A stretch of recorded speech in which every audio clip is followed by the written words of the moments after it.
Good morning, everyone. Thank you. Good afternoon, good evening, depending where you are in the world and when you're watching this. Andre Parody, your host, Project Equinox Relationship Coaching, and my adventure in explaining the human condition to decode men and women, to decode the human condition, the human mind, behavior. All this stuff is basically part of the cocktail of life, people, communication, relationships. Right. This is work from Dr. Eric Burns. He studied Freud and became a Freudian psychotherapist.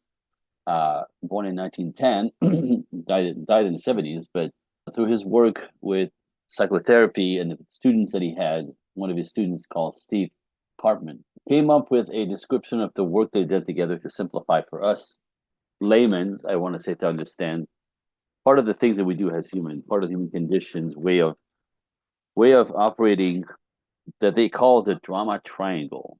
Drama triangle. That's what they call it. They also call it the Karpman triangle. So what trauma triangle is three. If you picture a triangle, three different ways that people behave in the world in life that typically becomes how they show up.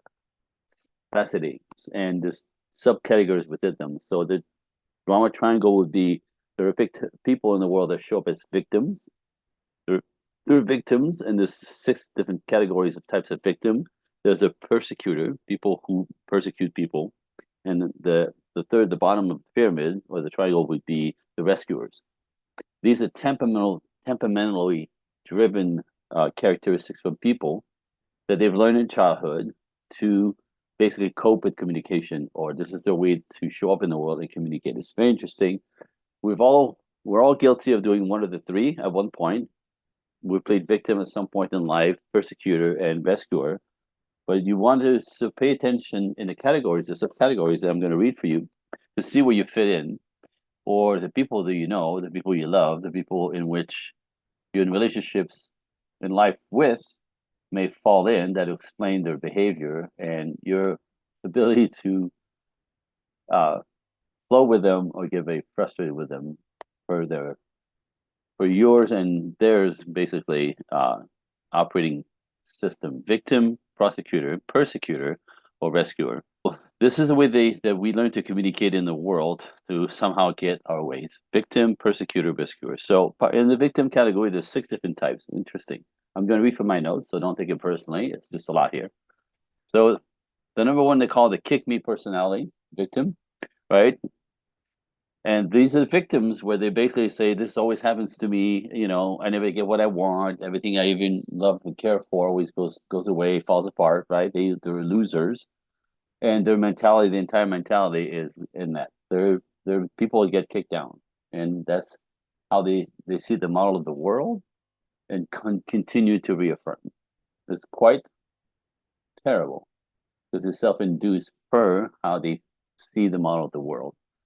Kick me personality under victim uh, persona. Number two is we'll call it I'm stupid. And these are people who play dumb and literally can never understand anything. That I don't understand. I don't know what that means. I don't know what you're saying to me.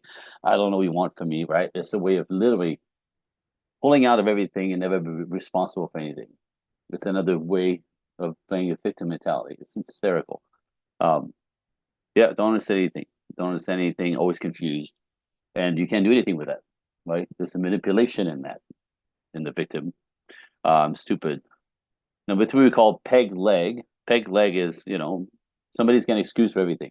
It's never me, it's because it's the world, it's men, it's women, society, it's culture, it's a patriarchy, it's right.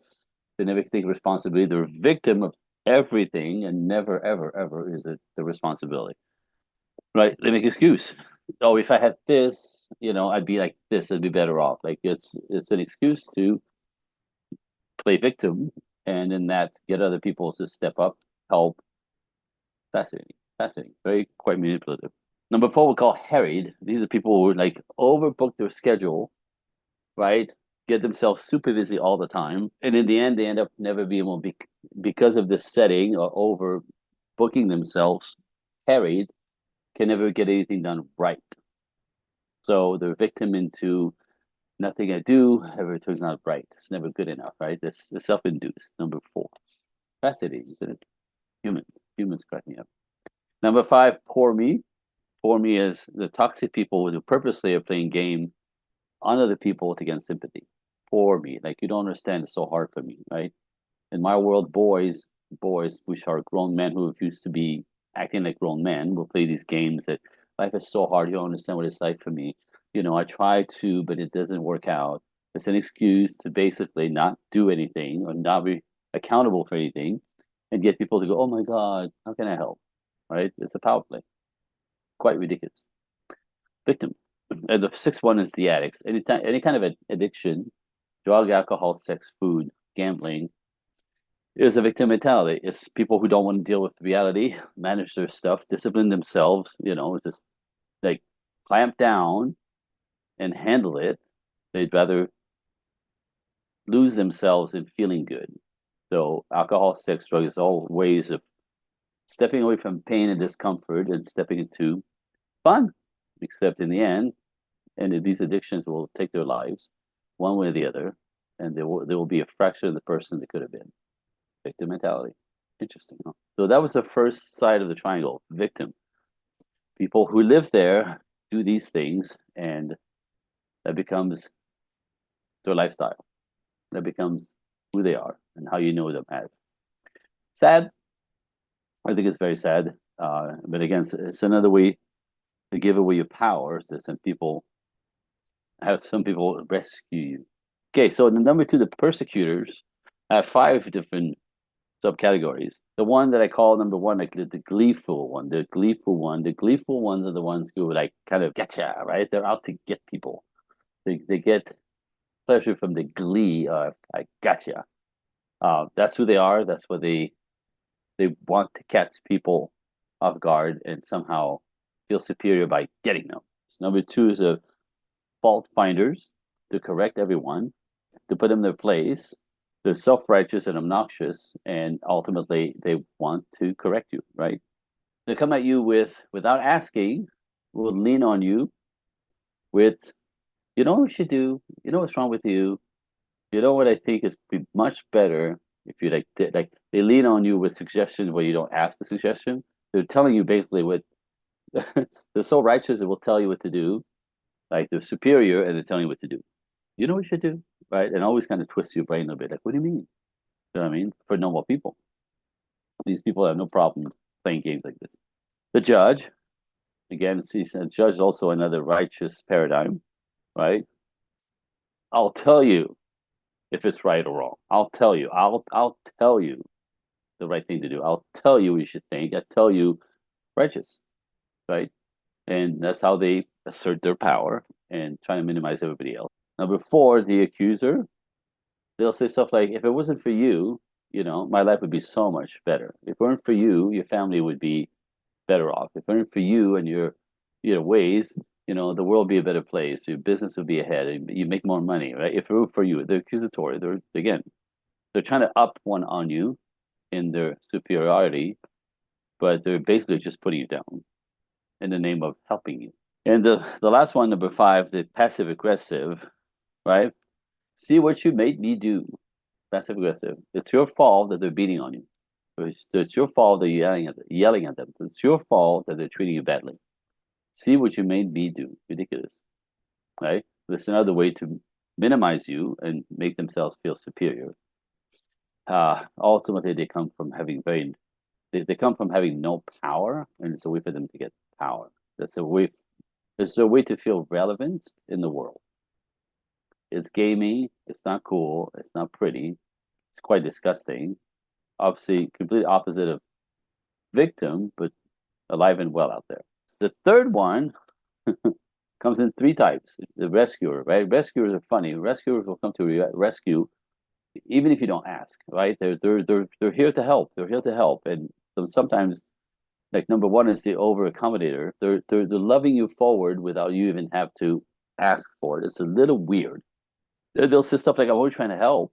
When you question them, "Why are you doing this?" "I'm just trying to help. I'm trying to be loving. I'm trying to be kind. I'm a good person," right? Over accommodators. It's weird, and they're trying to make up for what they didn't have themselves. So they're overly focused outwardly to people and trying to help rescue everyone because they've never had it. We understand the psychology. but it's weird.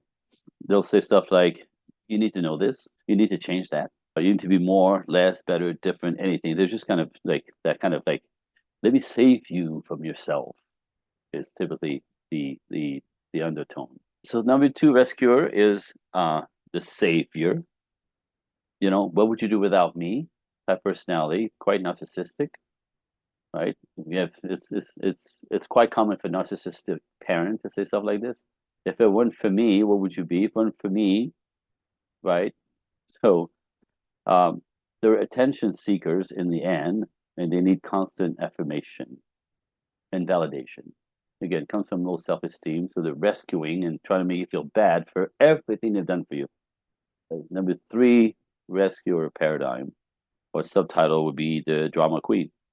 They use guilt and manipulation to manipulate you into appreciating them. So they'll say stuff like older parent type things sometimes, like, feel sorry when I'm gone. They'll realize their bad ways. No one knows how hard it's been and all the sacrifice that I've made, right? Drama queen. If you cared about me at all, you would do, act, be different, right? It's another guilt layer, but it's drama queen. Interesting. Again, out of the three, one, two, three, victim, persecutor, rescuer, we've all been guilty of falling here and there on the spectrum. However, most of us will end up in a category. I know for myself, my tendency naturally was to be a rescuer. I would rescue, I would help without being asked. I would step in and do, I can help you with that. Even if people didn't ask me, it was very strange. But again, that was my way of coping with never having anybody to count on when I was young, when I was little. So interesting. That's my story. Let's see how yours fit into this and the people around you, because the more you understand these things, the more you can actually manage, maneuver them, and not fall into the guilt, fall into the trap of the manipulation, because they don't know how to communicate appropriately. These are all loser communication approach, right? The behavioral ways for people to get you to react to them and or with them, as opposed to say, and be able to communicate like adult to adult about the things you want and need and talk about them. Human beings are funny, but they're also fascinating. But that, thank you for listening. Thank you for watching. There's a transcript underneath all of this for you guys if you want it on paper. And as we continue the discovery into human behavior, I will see you next round.